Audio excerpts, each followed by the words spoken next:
Today on the Young Turks, we're going to profile what Islamophobia in America actually looks like to one family in particular. We're going to look over just a limited time period at the various acts that you might have to suffer through if you have the gall to be a Muslim in America. The family that we're going to look at is Usmani and Binish Bhagwanee. Their 7-year-old, Abdul Aziz, was introduced to the idea of Islamophobia in a particularly direct and offensive way at school one day. He's a first grader, their youngest child, told his parents a classmate had tried to force him to eat food that wasn't halal. When he refused, 5 of his classmates ganged up on him, making fun of his name. They punched him in the face, kicked him in the stomach, and twisted his arm while calling him Muslim again and again. I don't know how a first grader knows that. Look, I don't even understand how they can identify different religions. I didn't know shit about religion when I was in first grade. But to think that that is something, that's a vector through which I can ostracize and brutalize someone, that's scary for the future. And we can speculate about what might have changed in our country over the past year or two to make that more common. But we do know that it had a big effect on the family. After what happened to Abdul Aziz, Bhagwanee decided it was time to go back to Pakistan. So the kids were all born in America. Okay, this is a statement by Usmani saying this is about Abdul Aziz. He was born and raised in America. He was born in Florida. As American as you can think of, he likes Captain America. He wants to be president of the United States of America. That is just one incident. Feel free to cut in, but we have others as well. Usmani remembers his middle son, 8 years old, being very angry one day after being picked up from school. Apparently his classmates had told him his dad, a Pakistani man with a beard, was a terrorist. After that, Bhagwanee asked him not to go to the school anymore, just so my children would not face any discrimination because of my face. And so the father at that point was no longer able to go to the school to engage in the education of his children because it might lead to bullying against the kid. So to me, the most interesting part of the story is what the father does.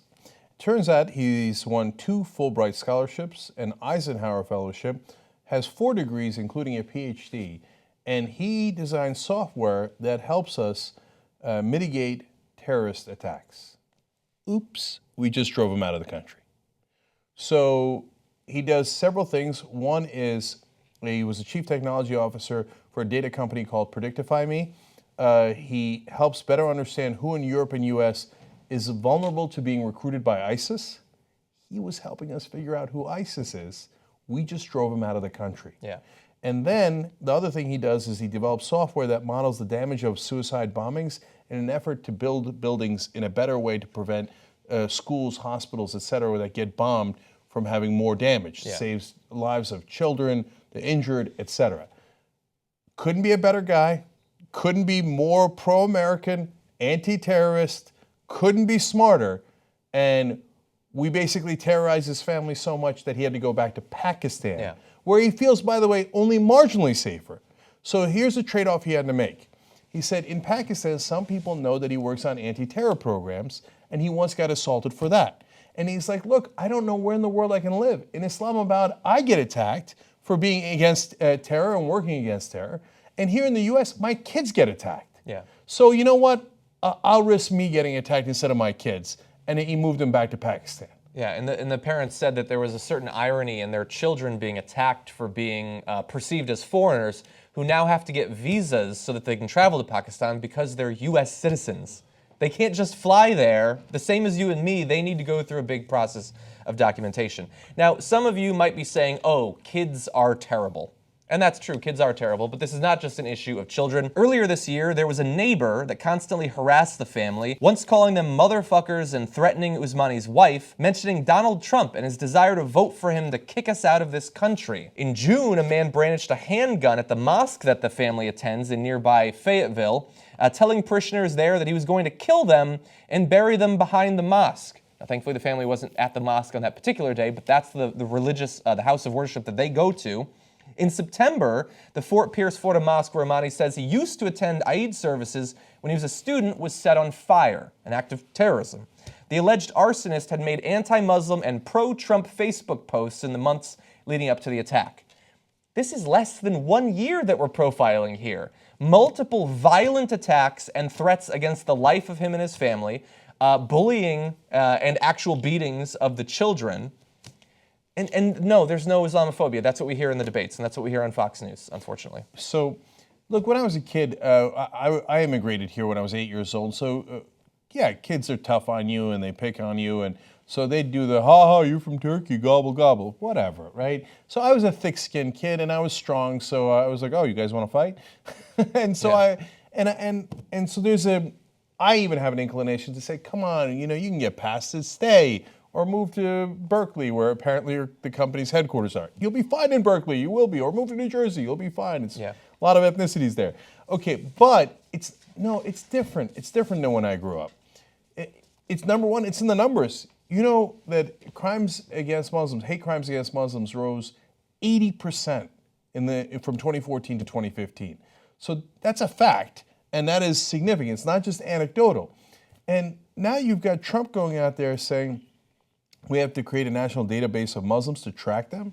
We have to surveil their mosques. We have to profile them. He said once, Islam hates us. All of Islam hates us, including what? All Muslim Americans. And all these guys keep mentioning Trump. It's not an accident. With all these people saying, Islam is worse. Muslims are the worst. They're our enemies. The only way to defeat our enemies is to call them Muslim. And going on and on. And then you go, whoa, what's the big deal? This is what happens. So don't pretend that it doesn't happen, because it's a fact, and don't pretend that you didn't have anything to do with it if you're in that camp. So you like say, oh, wow, I'm just being intellectually honest here, right? We got to single out those Muslims and put some sort of identifying mark on them. And what?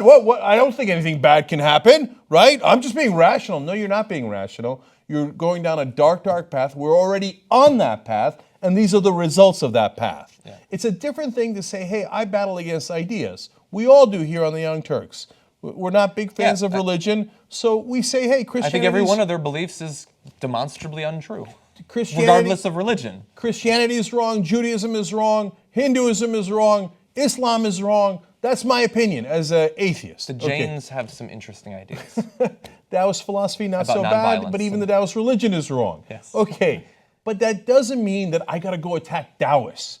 Oh, well, the Taoists, you know what, they're really particularly dangerous. And then people will turn around and go, oh, no. But you see, the Taoists are awesome, because I don't live in a country where Taoism is relevant or Buddhism is relevant. Now, I don't live in Southeast Asia where sometimes Buddhists massacre Muslims. If I lived in that country, you know what we'd be saying? The Buddhists are the worst! No, it's irrational not to single out Buddhists. The Buddhists are the obvious problems. In this context, Buddhists are the problems. It's obvious that their religion is the worst, the worst, the worst. And you know, if you believe in that religion and you believe in its tenets, and I saw some polling that people actually believe some of the tenets of Buddhism, well, that you're the worst, and we got to put a star on you or something and profile you and rate your places of worship to make sure we go get the Buddhists, because they're the ones butchering everybody. Just be a good example in the world, especially if you believe that your worldview and way of thinking is superior.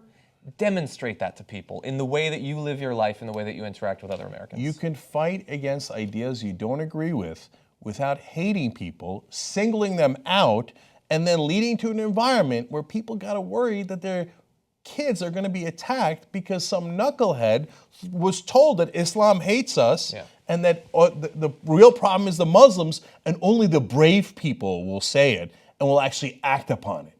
So if you think that your words have no consequences and that, hey, who cares? Let's go single those guys out and attack them, and then I have no moral culpability. No. I mean, I told you that the Muslims are the real problem in the world, and then somebody did something about it. Me? I had nothing to do with it. No, you did have something to do with it. So just understand it. Be a little bit more responsible, but I know that's way too much to ask.